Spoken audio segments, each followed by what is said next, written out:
which is the bureaucracy, which has, in a lot of ways, currently more power than any elected representative. And this is not something that people want, and it's not. It does not match the will of the people. So it's just something we've got to fix. And then we've also got to address the deficit. So we've got a $2 trillion deficit, and if we don't do something about this deficit, the country's going bankrupt. I mean, it's really astounding that the interest payments alone on the national debt exceed the Defense Department budget, which is shocking because we spend a lot of money on defense, and if that just keeps going, we're essentially going to bankrupt the country. So what I really want to say is, like, it's not optional for us to reduce the federal expenses. It's essential. It's essential for America to remain solvent as a country, and it's essential for America to have the resources necessary to provide things to its citizens and not simply be servicing vast amounts of debt. And also, could you mention some of the things that your team has found, some of the crazy numbers, including the woman that walked away with about $30 million, right, etc.? Well, we do find it sort of rather odd that there are quite a few people in the bureaucracy who have ostensibly a salary of a few $100,000, but somehow manage to accrue tens of millions of dollars in net worth while they are in that position, which is, what happened at USAID. We're just curious as to where it came from. Maybe they're very good at investing, in which case we should take their investment advice, perhaps. But just there seems to be mysteriously they get wealthy. We don't know why. Where does it come from? And I think the reality is that they're getting wealthy at the taxpayer expense. That's the honest truth of it. So, we're looking at, if you look at, say Treasury, for example, basic controls that should be in place, that are in place in any company, such as making sure that any given payment has a payment categorization code, that there is a comment field that describes the payment, and that if a payment is on the do not pay list, that you don't actually pay it. None of those things are true currently. So the reason that departments can't pass audits is because the payments don't have a categorization code. It's like just a massive number of blank checks just flying out the building. So you can't reconcile blank checks. You've got comment fields that are also blank, so you don't know why the payment was made. And then we've got this truly absurd, a do not pay list, which can take up to a year for an organization to get on a do not pay list.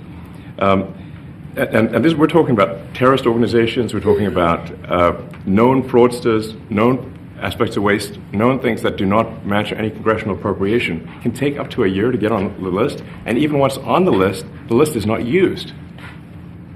It's mind-blowing. So what we're talking about here, we're really just talking about adding common sense controls that should be present, that haven't been present. So you say, like, well, how could such a thing arise? That seems crazy. When you understand that really everything is geared towards complaint minimization, so then you understand the motivations. So if people receive money, they don't complain, obviously. But if people don't receive money, they do complain. And the fraudsters complain the loudest and the fastest. So then when you understand that, then it makes sense. Oh, that's why everything they approve all the payments at Treasury. Because if you approve all the payments, you don't get complaints. But now we're saying that, no, actually, we are going to complain. If money is spent badly, if your taxpayer dollars are not spent in a sensible and frugal manner, then that's not okay. Your tax dollars need to be spent wisely on things that matter to the people. I mean, these things, it's just common sense. It's not draconian or radical. I think it's really just saying, let's look at each of these expenditures and say, is this actually in the best interest of the people? And if it is, it's approved. If it's not, we should think about it. So, there's crazy things like just cursory examination of Social Security, and we've got people in there that are 150 years old. Now, do you know anyone who's 150? I don't. Okay. They should be on the Guinness Book of World Records. They're missing out. So, that's a case where, I think they're probably dead. It's my guess. or they should be very famous, one of the two. And then there's a whole bunch of Social Security payments where there's no identifying information. Well, like, why is there no identifying information?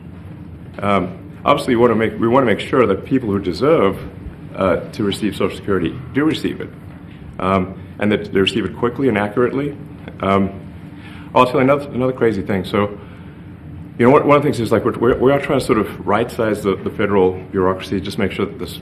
Obviously, there need to be a lot of people working for the federal government, but not as many as currently. So we're saying, well, okay, let's if people can retire, you know, with full benefits and everything, that would be good. They can retire, get their retirement payments, everything.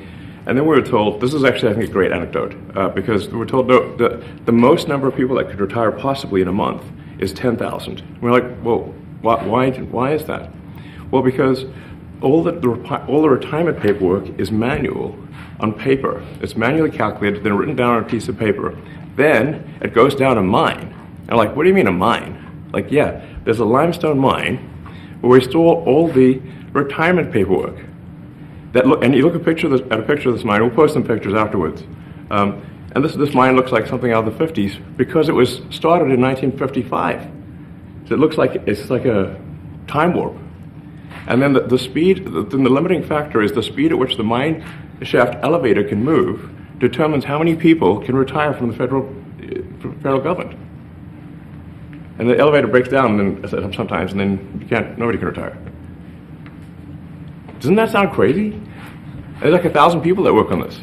So I think if we can take those people and say, like, you know what, instead of working in a mine shaft and carrying manila envelopes to, you know, boxes in a mine shaft, you could do practically anything else, and you would add to the goods and services of the United States in a more useful way. So anyway, so I think, you know, that's an example. Like at a high level, if you say, like, how do we increase prosperity? Is we get people to shift from roles that are low to negative productivity to high productivity roles. And so you increase the total output of goods and services, which means that there's a higher standard of living available for everyone. That's the actual goal. Everyone's very quiet. Are people normally this quiet? Your detractors, Mr. Musk. I have to what? Including a lot of Democrats.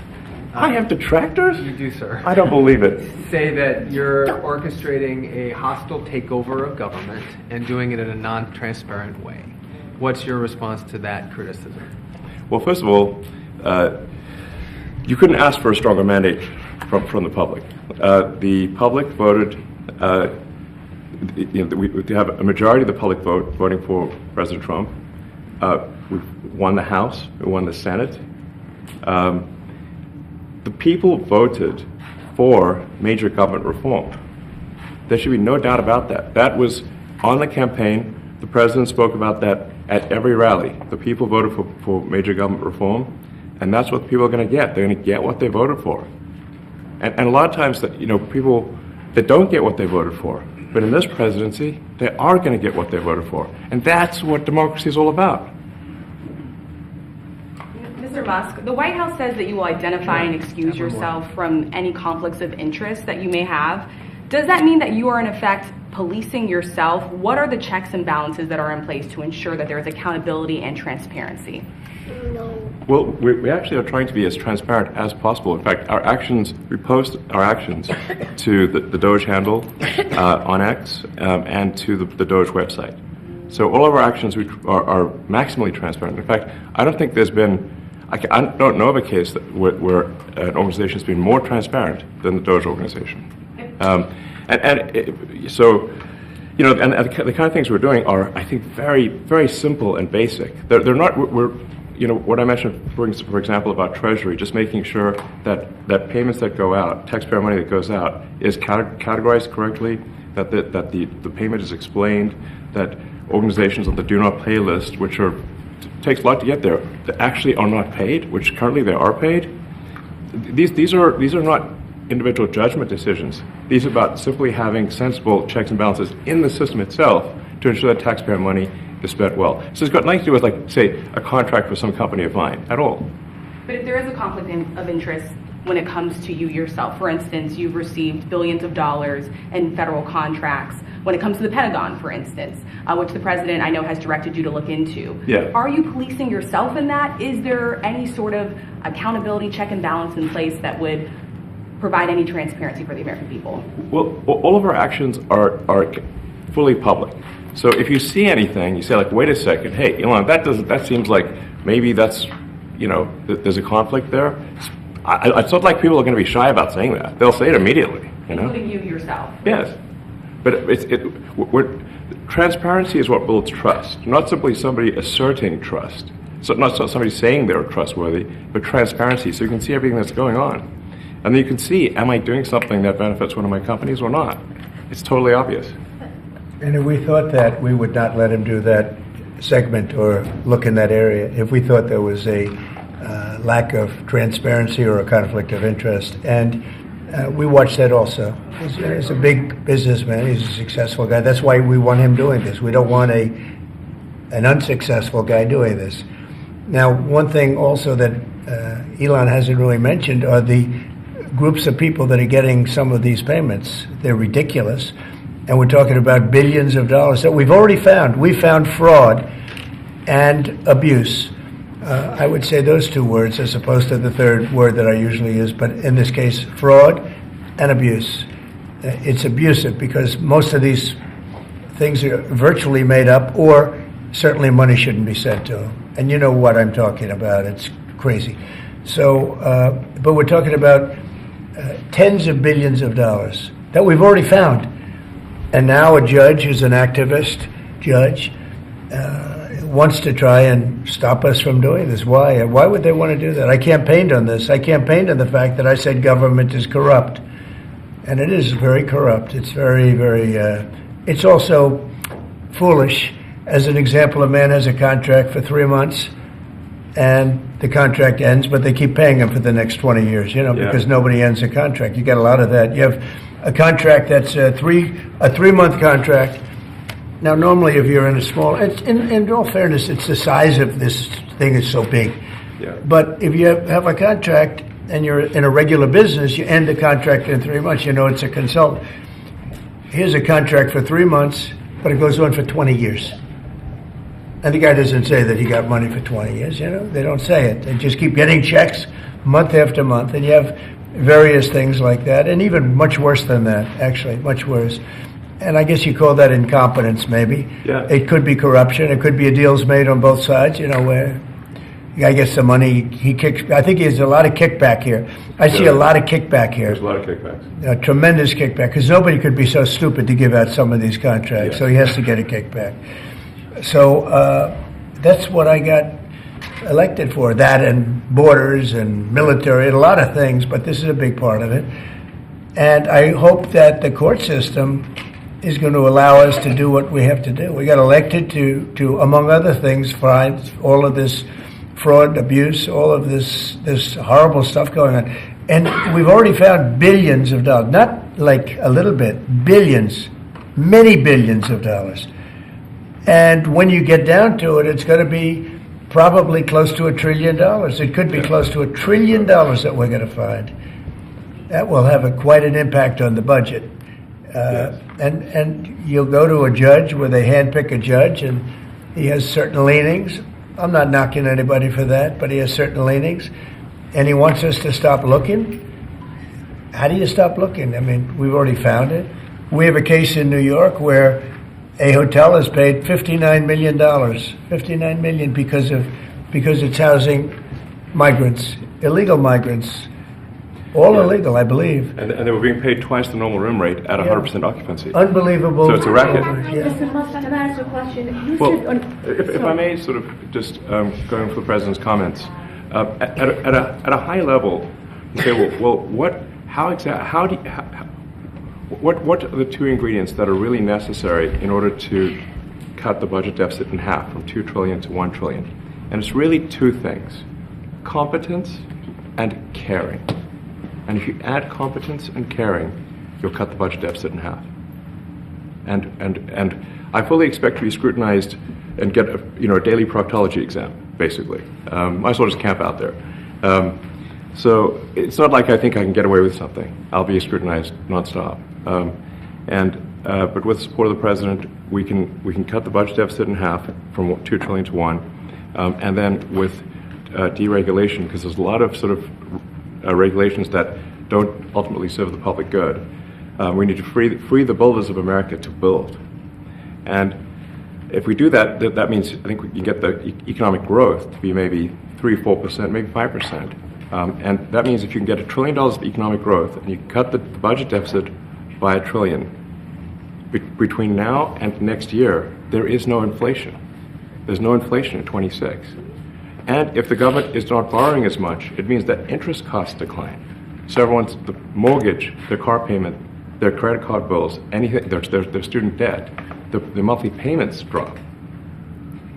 That's a fantastic scenario for the average American. I mean, imagine they're going down the grocery aisle and the prices from one year to the next are the same, and their mortgage, all their debt payments dropped. How great is that for the average American? We had That's no what we're idea. We had no idea we were going to find this much, and it's open. It's not like complicated. It's not simple that stuff. complicated. It's a like lot of work. Yeah. We can't believe it. A lot of work. A lot of smart people involved. Very, very smart people. But you're talking about anywhere maybe $500 billion. It's crazy the kind of numbers you're talking really crazy. about. You know, normally when you're looking at something, you'll find you're looking for 1 out of 100. Here, you're almost reversing it. You look for one that's good, and you can look at the title, and you say, why are we doing this? Why are we doing that? And the public gets it. You know, the public gets it. You've seen the polls. The public is saying, why are we paying all this money? This for years, this has gone on. Mr. Musk, President you Trump, said- Senator, Yeah, go ahead. Wait, go ahead. Senator Rand Paul today said that DOJ cuts will ultimately need a vote in Congress. Do you agree with that? Is that the plan? I really don't know. I know this. We're finding tremendous fraud and tremendous abuse. If I need a vote of Congress to find fraud and abuse, it's fine with me. I think we'll get the vote, although there'll be some people that wouldn't vote. And how could a judge want to hold us back from finding all of this fraud and finding all of this incompetence? Why would that happen? Why would even Congress want to do that? Now, Congress, if we do need a vote, I think we'd get a very easy vote because we have a track record now. We've already found billions of dollars of abuse, incompetence, and corruption. A lot of corruption. If a judge does block one of your policies, part of your agenda, will you abide by that ruling? Will you comply Well, I with that always order? abide by the courts, and then I'll have to appeal it. But then what he's done is he's slowed down the momentum, and it gives crooked people more time to cover up the books. You know, if a person's crooked and they get caught, other people see that, and all of a sudden it becomes harder later on. So, yeah, the answer is I always abide by the courts, always abide by them, and will appeal. But appeals take a long time, and I would hope that a judge, if you go into a judge and you show him, here's a corrupt situation, we have a check to be sent, but we found it to be corrupt. Do you want us to send this corrupt check to a person, or do you want us not to give it and give it back to the taxpayer? I would hope a judge would say, don't send it, give it back to the taxpayer. Yeah, if I can add to that, what we're finding is that a bunch of the fraud is not even going to Americans. So I think we can all agree that if there's going to be fraud, it should at least go to Americans. But a bunch of the fraud rings that are operating in the United States and taking advantage of the federal government, especially in the entitlements programs, are actually foreign fraud rings. They're operating in other countries and actually exporting money to other countries. We should stop that. Mr. Musk, you and said- this is big numbers. Talking about $100 to $200 billion a year. Sure. Serious money. Mr. Musk, you said on X that an example of the fraud that you have cited was $50 million of condoms was sent to Gaza. But after fact check this, it apparently Gaza in Mozambique, and the program was to protect them against HIV. So can you correct the statements? It wasn't sent to Hamas actually. It was sent to Mozambique, which makes sense why condoms was sent there. Yeah. And how can we make sure that all the statements that you said were correct, so we can trust what you say? Well, first of all, some of the things that I say will be incorrect and should be corrected. So nobody's going to bat 1,000. I mean, we will make mistakes, but we'll act quickly to correct any mistakes. I'm not sure we should be sending $50 million worth of condoms to anywhere, frankly. I'm not sure that's something Americans would be really excited about. And that is really an enormous number of condoms, if you think about it. But if it went to Mozambique instead of Gaza, I'm like, okay, that's not as bad, but still, why are we doing that? Mr. Musk, can you talk a little bit about how closely you're working with agency heads as you're directing these cuts? Do they have how much input do agency heads have when you're making these decisions? Yeah, we work closely with the agency heads, there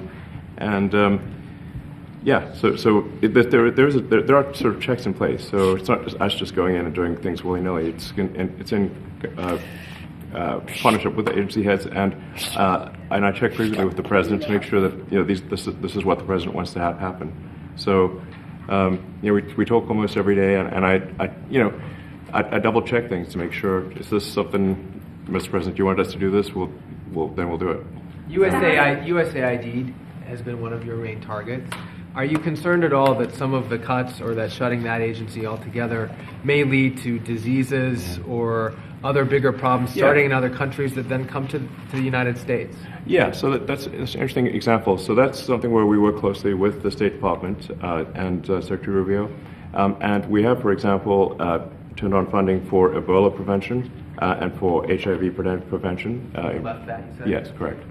And we are moving fast, so we will make mistakes, but we'll also fix the mistakes very quickly. So, do you think that's a worthy cause, USAID? I think that there are some worthy things, but overall, if you say what was the bang for the buck, I would say it was not very good. And there was far too much of what USAID was doing was influencing elections in ways that I think were dubious and do not stand the light of day. I can just ask a follow-up to the Pentagon contracts. If you have received billions of dollars in contracts from the Pentagon, and the president's directing you to look into the Department of Defense, is that a conflict of interest? And are going to do at the president's request. Does that present a conflict of interest for you? No, because you'd have to look at the individual contract and say, first of all, I'm not the one, filing the contract. It's people at SpaceX or someone who will be putting for the contract. And I'd like to say, if you see any contract where where it was awarded to SpaceX and it wasn't by far the best value for money for the taxpayer, let me know, because every one of them was. The president said the other day that you might look at treasuries. Could you explain that a little bit? What kind of fraud, and that question goes to both of you, what kind of fraud are you expecting to see or do you see right now in U.S. treasuries? Yeah, I think you mean the Treasury Department as opposed to Treasury bills. Or you also referenced treasuries on Air Force One the other night. Go ahead. Well, as I mentioned earlier, really the first order of business is to make sure we're actually collecting. Sorry for this. I thought my son might enjoy this, but he's sticking his fingers in my ears and stuff. So it's a bit hard to hear sometimes. Hey, stop that. The stuff we're doing with Treasury Department is so basic that you can't believe it doesn't exist already. So for example, like I mentioned, just making sure that when a payment goes out, it has to have a payment categorization code. It's like, what type of payment is this? You can't just leave the field blank. Currently, many payments, the field is left blank.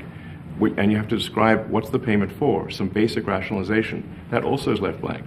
So this is why, the Pentagon, when's the last time the Pentagon passed an audit? I mean, a decade ago, maybe? Ever? Really? And we want to just, in order to actually pass audits, you have to have financial information that allows you to trace the payments. And once in a while, the Treasury has to pause payments if it thinks the payment is going to a fraudulent organization. If a company or an organization is on a do not pay list, we should not pay it. I'm sure you would agree. Like, if it's quite hard to get on that payment, the do not pay list, it means that this is someone that is just, it's like dead people, terrorists, known fraudsters, that kind of thing. We should not pay them. But currently we do, which is crazy. We should stop that. Many transactions. And by the way, hundreds, thousands of transactions like that. We have a big team. And for the sake of the country, I hope that the person that's in charge and the other people that report to me that are in charge are allowed to do the right thing, namely make sure everything's honest, legitimate, and competent. But we're looking at just, when you look at USAID, that's one. We're going to look at the military. We're going to look at education. They're much bigger areas. But the USAID is really corrupt. I'll tell you, it's corrupt. It's incompetent, and it's really corrupt. And I can't imagine a judge saying, well, it may be corrupt, but you don't have the right. You got elected to look over the country and to, as we say, make America great again, but you don't have the right to go and look and see whether or not things are right that they're paying or that things are honest that they're paying. And nobody can even believe this. Other people, law professors, they've been saying, how can you take that person's right away? You're supposed to be running the country, but we're not allowed to look at who they're paying it to and what they're paying. We have massive amounts of fraud that we caught. I think we probably caught way over a lot of billions of dollars already in, 2 weeks? Yes. And it's going to go to numbers that you're not going to believe. And much, as I said, much is incompetence and much is dishonesty. We have to catch it.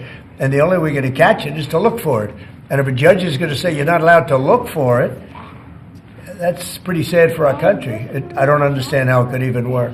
On the buyout program, can you personally guarantee that? Which one? The buyout program, the offer to federal workers. Can you personally guarantee that the workers who opt in to resign now will be paid through Well, September? they'll get their money, but they're getting a good deal. They're getting a big buyout. And what we're trying to do is reduce government. We have too many people. We have office space. It's occupied by 4%. Nobody's showing up to work because they were told not to.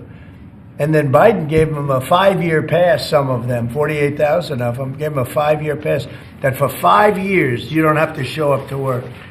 And let me tell you, this is largely, much of this stuff is because of Biden. It's his fault. He allowed this country, what he did on our border. What he did on our border is almost not as bad as what he did with all of these contracts that have come out. It's a very sad day when we look at it. I can't even believe it. But many contracts just extend, and they just keep extending, and there was nobody there to correct it. And that cannot be, I can't imagine that could be held up by the court. Any court that would say that the president or his representatives, like Secretary of the Treasury, Secretary of State, whatever, doesn't have the right to go over their books and make sure everything's honest.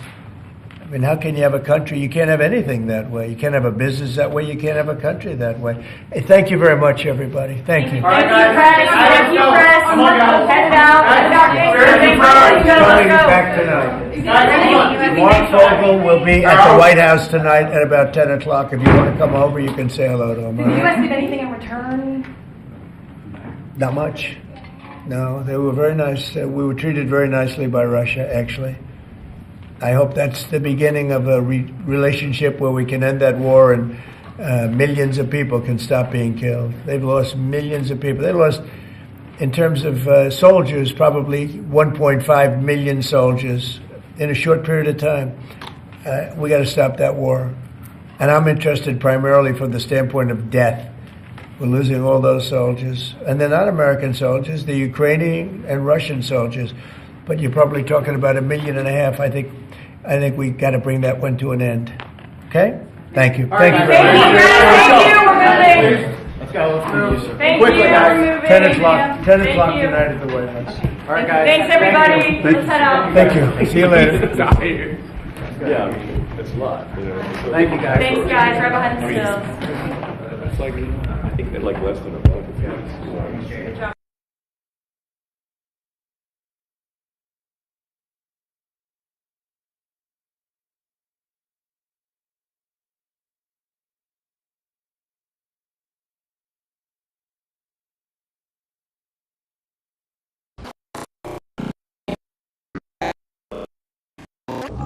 Good job.